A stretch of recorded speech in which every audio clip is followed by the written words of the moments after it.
What's the meaning of borstal?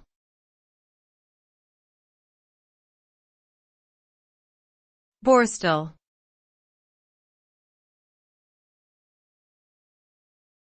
Borstal.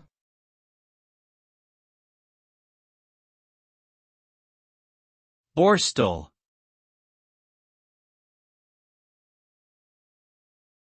Borstal.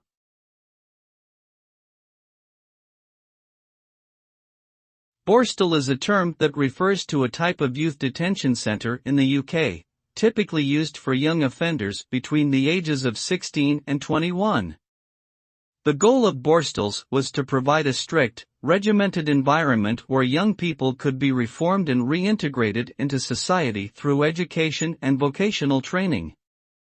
The regime was designed to build discipline and self-esteem, and to help young people develop useful skills that could assist them in finding employment once they were released. While borstals have largely been replaced by other forms of youth detention, their legacy lives on in the emphasis on rehabilitation and skill building in modern juvenile justice systems.